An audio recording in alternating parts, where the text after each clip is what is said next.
Chapter 5. They drove back to Cincinnati.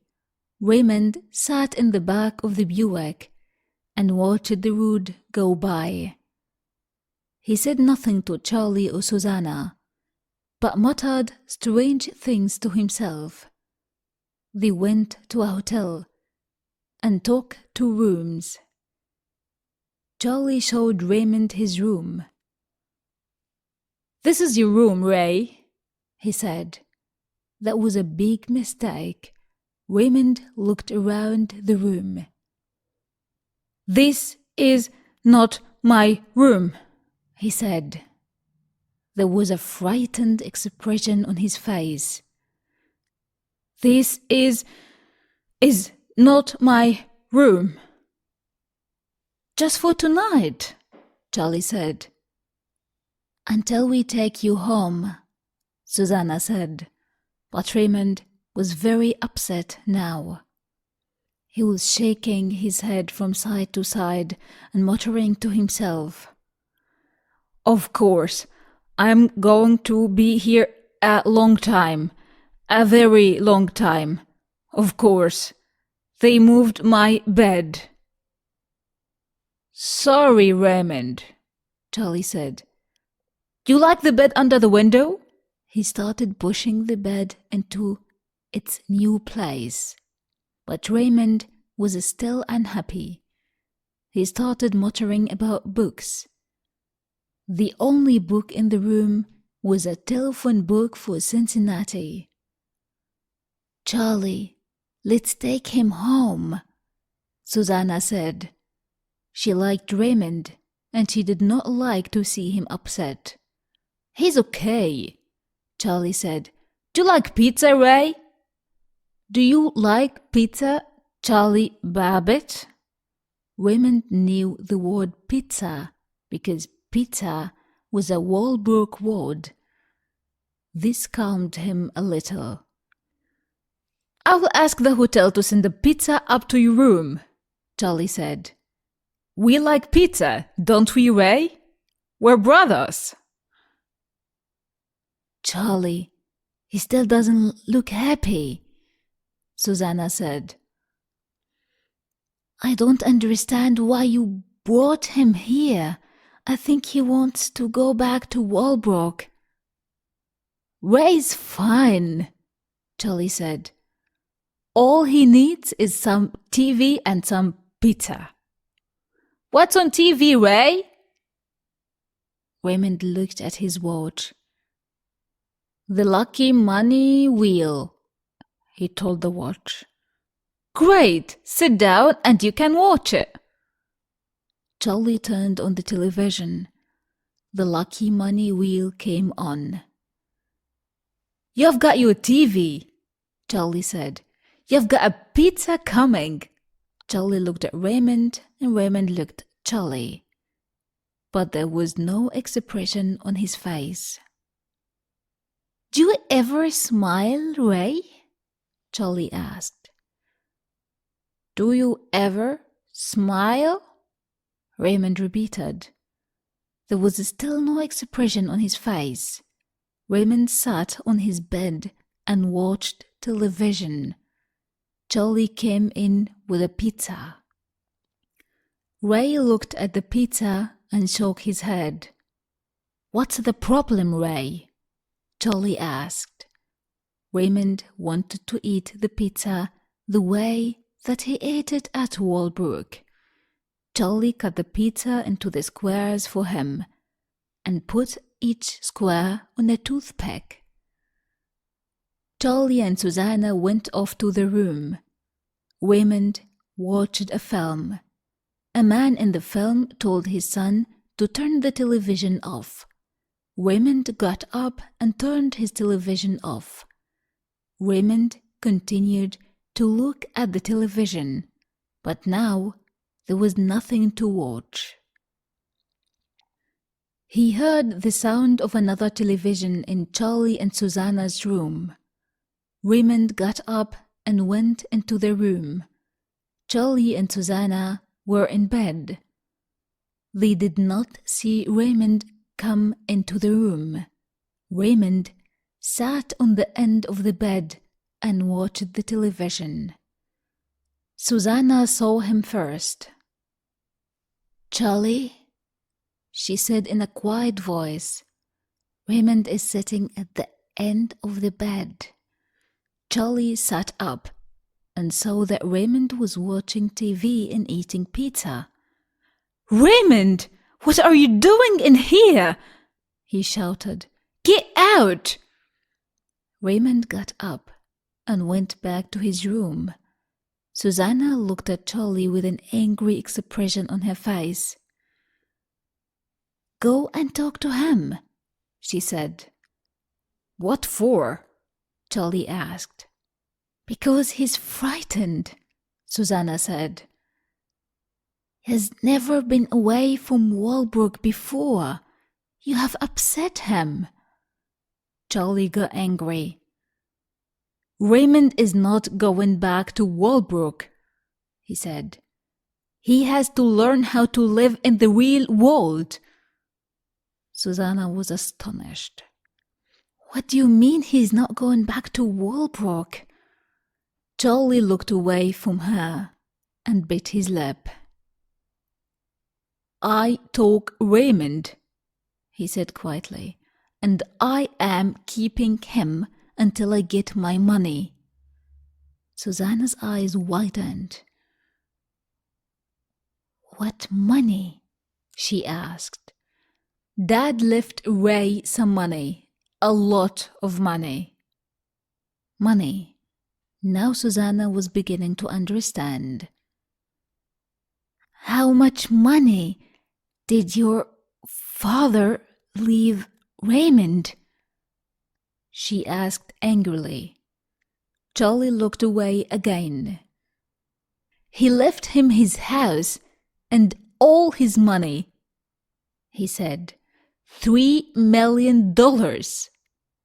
Susanna muttered some angry words in Italian and jumped out of bed.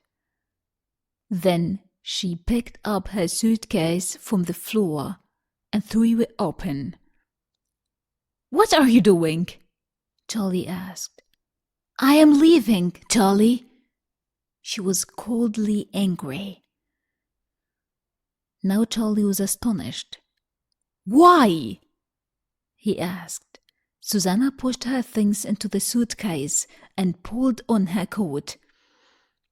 "Because you have kidnapped your brother for money," she shouted.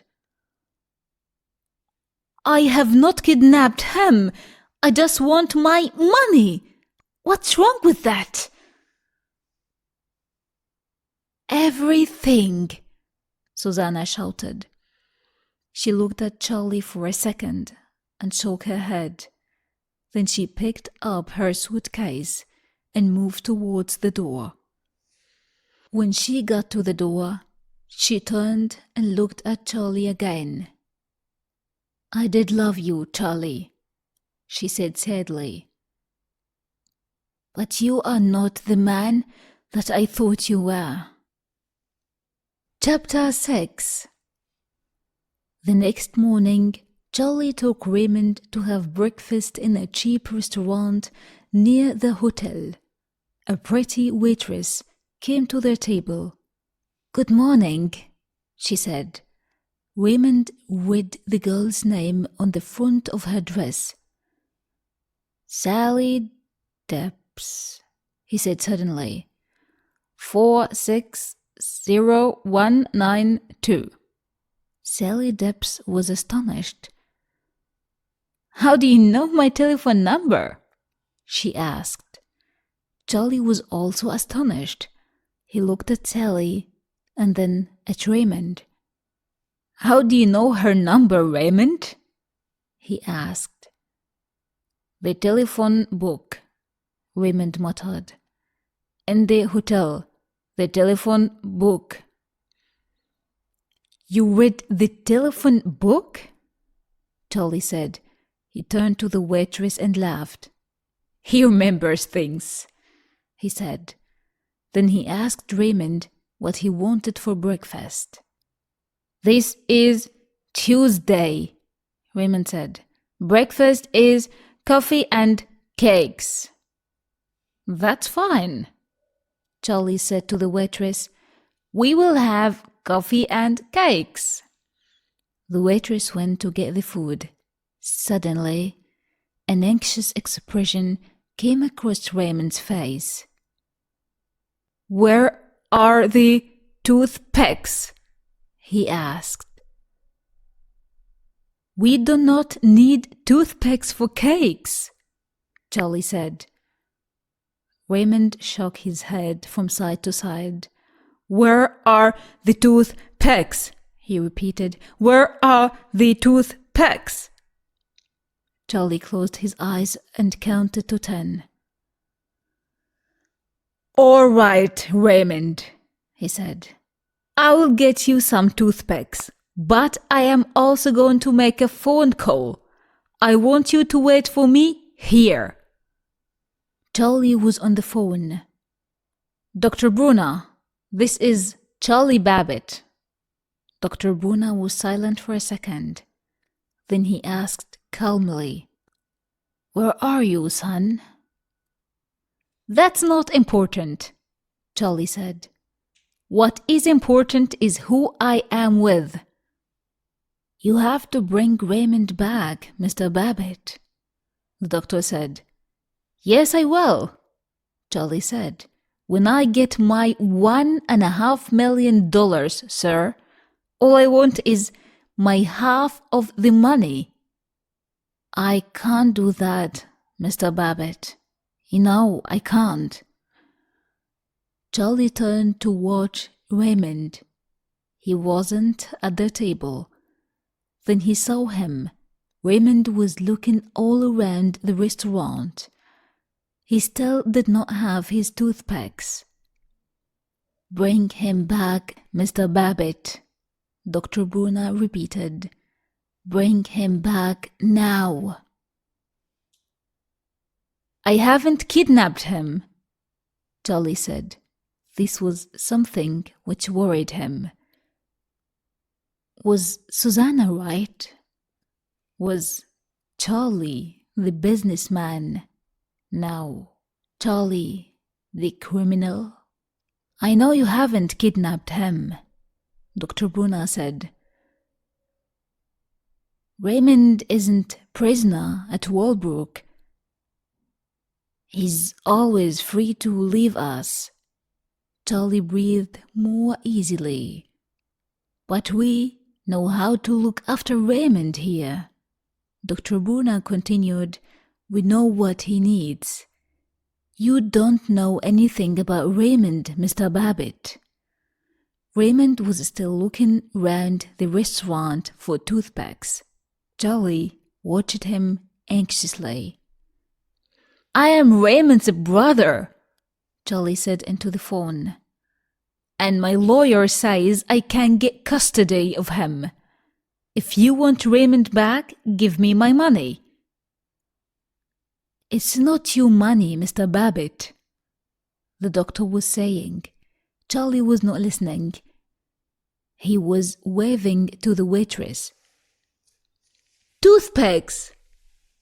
He shouted, and he pointed at Raymond. He wants toothpicks!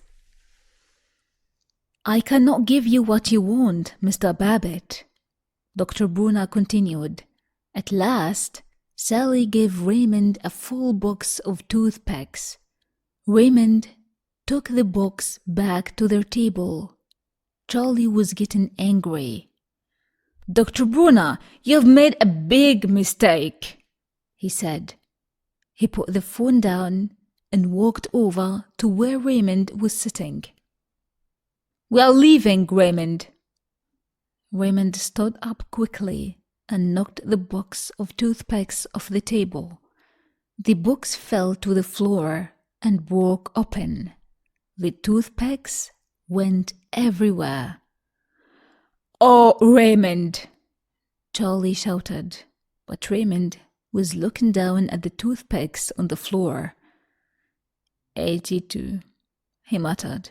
82, 82, 82 toothpicks. Charlie shook his head. Ray, there is a lot more than 82 toothpicks down there. Raymond's expression didn't change. 82, 82, 82. Of course, that's 246 toothpicks. Charlie turned to Sally Debs. How many toothpicks in the books? He asked. The girl picked up the box and read the number of it. 250. Charlie smiled at his brother.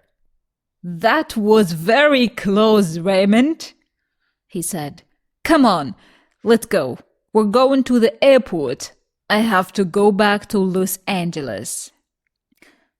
As they walked to the door, Sally Debs called after them. He was right. There were 246 toothpicks on the floor. The other 4 are still in the box. At the airport, Charlie telephoned his office. The news wasn't good. Both the bank and the customer for the Lamborghini cars were still very unhappy. Charlie needed to get back to Los Angeles fast. Charlie picked up his bag. Okay, Raymond, he said. We have got to move quickly. Our plane leaves in 6 minutes. Look, there it is out there. Charlie pointed out through the window at the plane. Raymond suddenly looked very anxious. Crash, he muttered. That plane crashed in August 16, 1987. 156 people were... Oh. That was a different plane, Ray, Charlie said. This is a beautiful plane. This one is safe. Crash, Raymond muttered. Crash and burn. Charlie didn't know what to do. They had only 4 minutes to catch the plane. We have to fly home, Ray, he said. It's important. What did you think we were doing here? This is an airport. This is where they keep the planes. Come on. Charlie put his hand on Raymond's arm. Raymond put his hand to his mouth and bit it. Then he screamed and began to shake all over. For a second, Charlie just looked at his brother with an astonished expression. Then he saw that he had to calm Raymond down. It's okay, Raymond, he said quickly. It's okay. We will drive to Los Angeles. It will take 3 days. But we will drive. No planes. Raymond stopped screaming. His body stopped shaking, and slowly the anxious expression left his face. I am sorry, Raymond, Charlie said softly. I am sorry I upset you. Charlie turned and began walking out of the airport. A second later, Raymond followed him.